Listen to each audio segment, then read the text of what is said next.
Hello everyone, this is the beginning of July when I'm making this video. By the way, this is Dawn over at Plot Chronicles, and this is a mid-year check-in, and I wanted to share with you guys my 3 favorite books so far for 2025, and this is out of 77 books. I went back and I really took some time because I thought, I don't want to do a video with like, hi, here's my 20 favorite books for the year, because I thought, there's a lot of books that are, quote, good, right? But think about something for a minute. Let's say you read quite a few books. We'll even say you read 5 books a month, okay?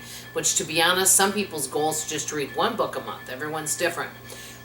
Or listen to books. I think of reading and listening as the same thing.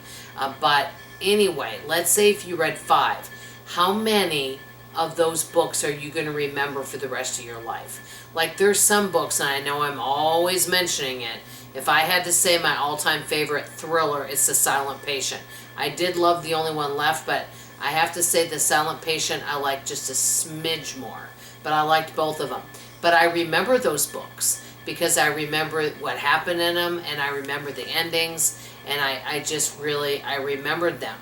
And I also read The Perfect Sister, which I don't put that in my top 3 books, but I remember the ending. And to me, if I remember the ending, that's a lot. But so many books are good, but how many books really make an impact where you can't get them out of your mind? Have you ever seen a movie or a TV show you can't get out of your mind? Very few things have that big of impact. But I did write down 3 books. I've read 77 books so far this year. Okay, and you're probably going, gosh, how can you do that many? Well, part of it is some of them are audio, and I can have it playing in the background while I'm doing other things, so that does make it easier. And I generally read in the morning when I get up and before I go to bed, and because it relaxes me. Okay, so I'm going to start with the thriller. My favorite thriller for the year is by Jessie Garcia. It's The Business Trip. I've already done a review on it, but I'll just kind of sum it up. The reason why I like the book is because, and this is big for me, because I enjoyed it because you get things from different people's perspective. And I love when they have different characters and you get their perspective. And even they make even the unlikable guy in the book, Trent, likable for some reason. I just find him funny. The descriptions, the character development in it was really good. And the thing is, there was not one part of the book that was boring. It didn't lag anywhere. It didn't drag.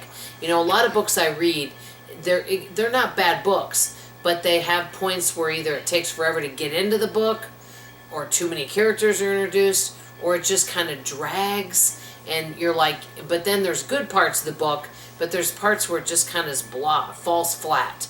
Well, this book is not like that. There's so many twists and turns and a huge unexpected thing at the end. But basically, it's about 2 ladies, Jasmine and Stephanie. And Stephanie is a businesswoman. Jasmine is in an unhealthy relationship that she's trying to escape. They meet on an airplane. Okay, and then it goes from there. And I don't give spoilers. And then when they meet on an airplane, they all of a sudden disappear and you don't hear from them. But then their family and friends are getting, text messages from them saying they met a wonderful man named Trent. And they're like, well, what's going on? And so it's the story of that. These women disappear. What really happened to these women? Are we going to hear from them? Are they alive? Are they unalived? What really happened? Who's Trent? And you get to hear from everyone's perspective. Very interesting. There was not one boring part. I don't know if I've recommended it to you, but I think I gave it a 4.5 or 4.75 star. But it's called The Business Trip by Jessie Garcia. It definitely kept my interest. Now, on to 2 more books that one of them's haunting, but I won't get to that one. I am working on reading more self-help books, and I notice because, when we have something, let's say you're listening to an audiobook and you're listening to something that's filling your mind with good things. Well, then it really can change your mindset. And that's what I'm really working on, is changing my mindset, because I'm not sure how many years I have left on this wonderful earth, but hey, anything I can do to improve myself, that's positive. So my favorite self-help book for the year is The Magic of Thinking Big. I'm actually rereading it a little bit, and it's by David J. Schwartz. It was written a few years back, And basically it is all about having a positive mindset and changing your attitude. But he gives really good examples in the book, and he gives you ideas and tools you can use. That's the biggest thing I've noticed, and this is just merely my opinion. The biggest thing that I noticed about self-help books now compared to self-help books written in the 40s, 50s, 60s is back then a lot of them were really positive mindset and attitude, and they kind of gave little stories, things like that, and they gave you ideas and tools of what to do, kind of gave you advice. Nowadays, a lot of the self-help stuff is based on science, and there's nothing wrong with that, but I kind of relate to some of the old-fashioned self-help books better. And I really like The Magic of Thinking Big. I definitely would give that a 5-star read. David J. Schwartz, Positive Mindset. I highly recommend. I like it so well that I actually want to buy a copy and keep a copy as a keepsake. I don't know. That's a question to ask you guys. Do y'all have any books that you have as a keepsake that you like? Okay, on to my last book. And I know this video is going to go over 5 minutes. Thank goodness I'm only doing 3 books because I really wanted to cherry pick. Because if I was doing anything 4-star and above, this would be a 5-hour video. Plus, I don't know if I could remember details of each book. Okay, this one I really liked. I would call it a mystery. I wouldn't call it a thriller. And maybe a little bit historical fiction. It was set back in time, so I don't know if you call that historical fiction. But I really love this book, and I've read another book of hers too. The Undoing of Violet Claiborne by Emily Critchley. Really liked it.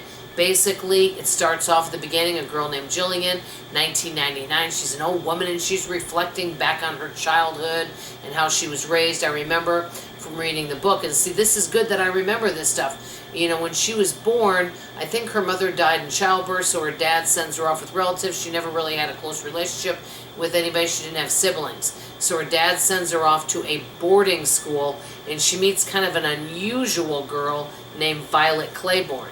Well, during the holiday break, she goes and she stays with Violet and her family at the Thornleigh Hall.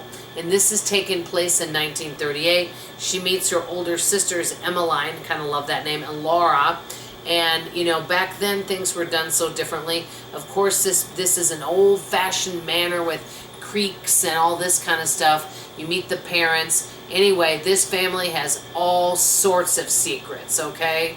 And that's all I can tell you about that. But it's very interesting, the things that happen, and it's mostly a lot happens between Christmas and New Year, I will tell you that. That changes everybody's entire life. A tragedy happens, all sorts of things happen. And then you're going to go in the future and find out what happened to these people. So I think it's a really good book. These are my 3 favorite books of the year. I want to hear from you in the comments below. If you remember or recall, what are some of your very favorite books for the year? I'd love to hear about it.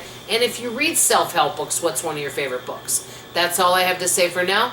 Love you, appreciate you, and I hope to see you on the next video. Bye, everybody.